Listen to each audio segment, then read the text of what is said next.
Okay, cool, let's move on now. We're going to look at it from a defensive point of view.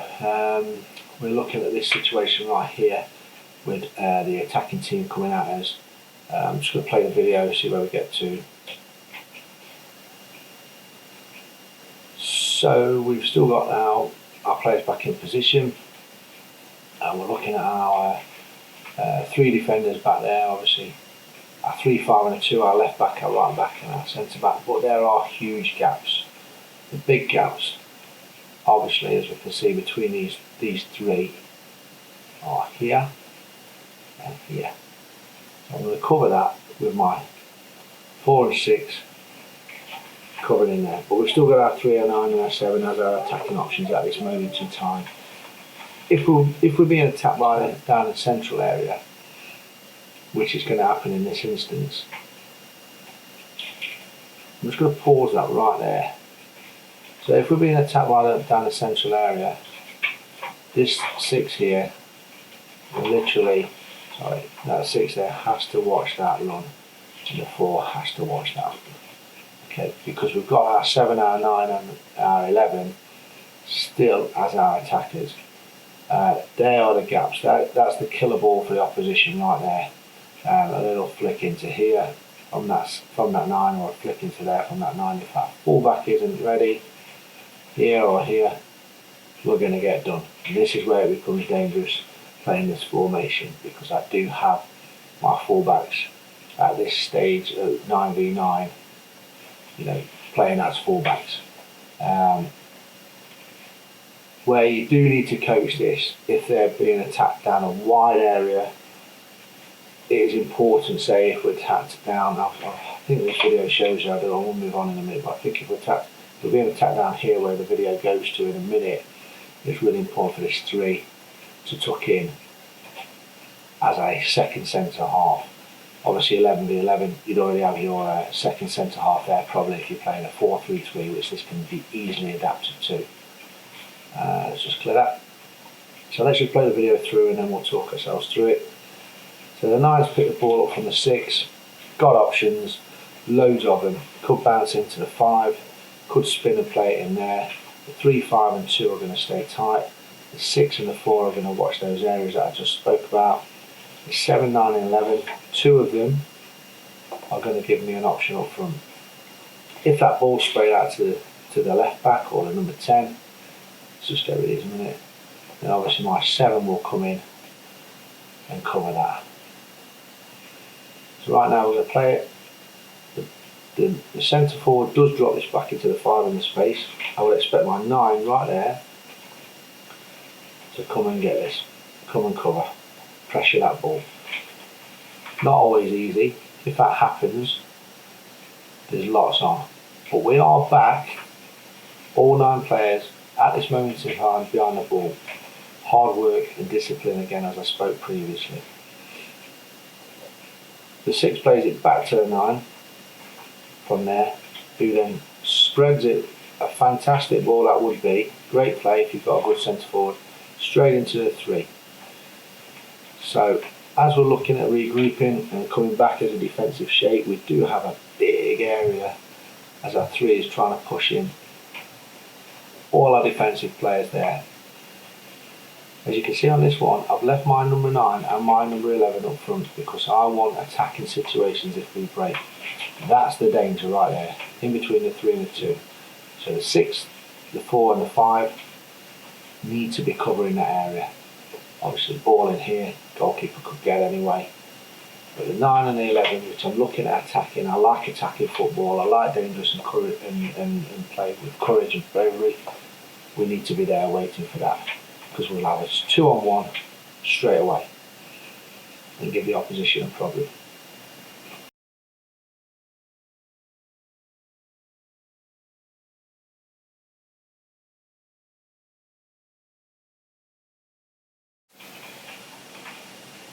Okay, so I have 6 for the opposition picking the ball up in the middle third, and they're looking to penetrate and get through us. Let's play the video, let's move on and see where we get. Looking straight away, my 3 at the back again here, and my 2 in midfield. I know we just covered this in the last bit, but we're going to just show you from now defending against the wide attack and how our fullbacks will cut in and cover, become a centre back from the opposite one and push and press.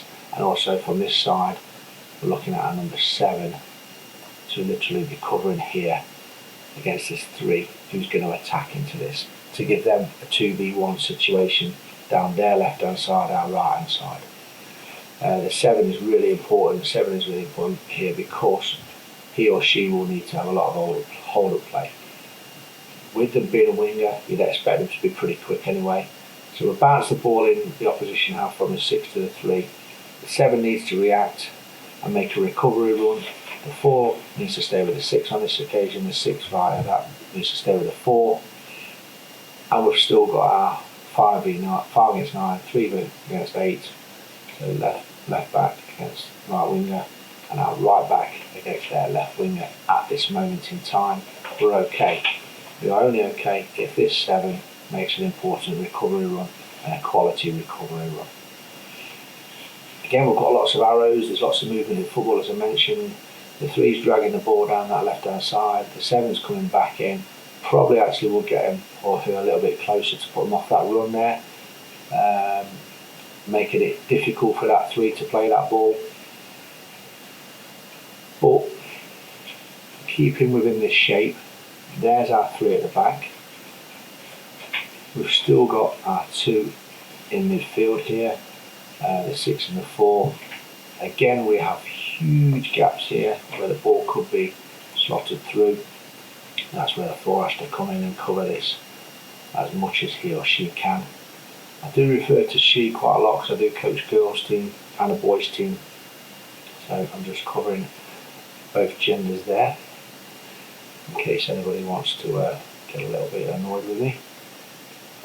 Again, they're the gaps, they're the danger in this formation because I am still playing my 11 and my 9 high up and as strikers looking to turn the ball over ourselves and hit them on the break really quickly.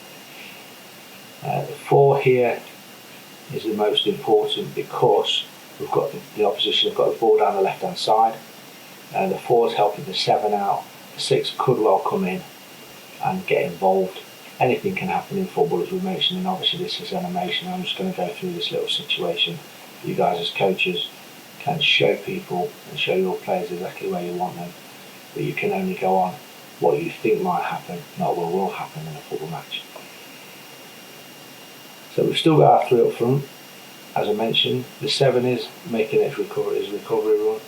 The 11 and the 9 are going to cause problems if we get a turnover.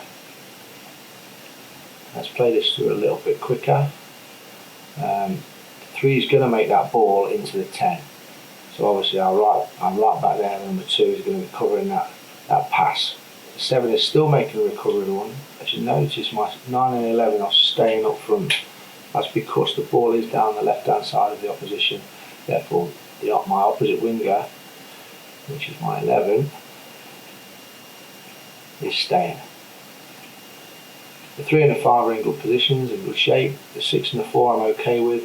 We probably would have been pressed in real life a little bit more here by the 6 and by this 4, which would then leave a huge gap in their defensive strategy, which if we can turn it over would give us an overload of a 2v1 or a 2v2 or a 3v2.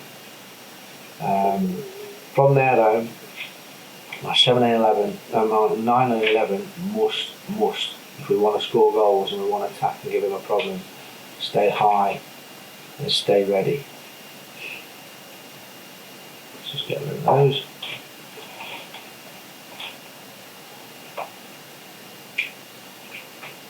So just quickly, the 7's covered the 3. The 3 probably would have gone for a return ball anyway. The 7's in there covering that 3.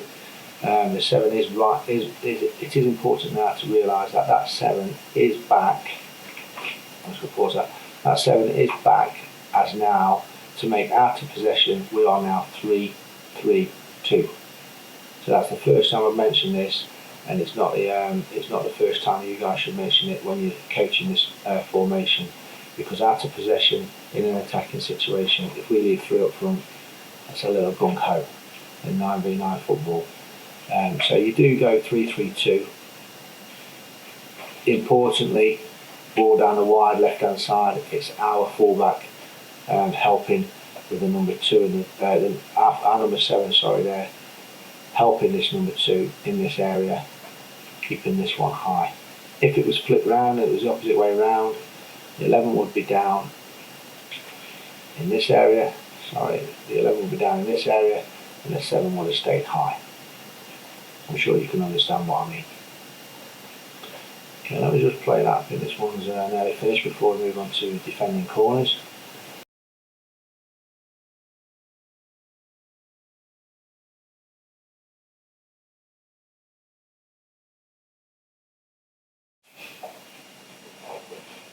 Okay, cool. Let's move on to the last topic in this one with the 3-2-3 formation at 9v9. This is defending corners. I'm going to look at this one particularly from this side down here on with the 10 in here. Let me just get our pen working. With the 10 in here. Yes, thank you. Here we go. New software. Yeah, with the 10 in here. And I'm going to just flip it over when we're finished, just to show you from the other side how we just switch it around a little bit. So let me play the video through there, and then we'll move on. So I have set up nice and easily for my 11 and my 9 to stay in their positions. The 11 is just dropping a little bit into his own half, her own half, with the 9 staying high, keeping that 5 occupied. I am looking for my 7 to be back in with this group, covering the 6 players that are in there. So right now we've got a 6v6. If the corner's played short, we've got a 6v7, but we have got a goalie. And it is important to remember that if it is played short, we have got 7v7, including a goalkeeper.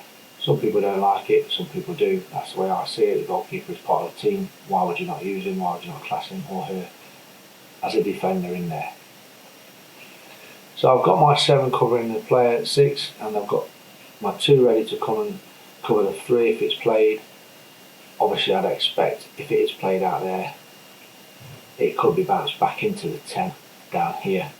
We would have a little bit of a problem then, but it's really important for me as a coach to keep that 7 and that 11 in them positions. Just moving the opposition around a little bit.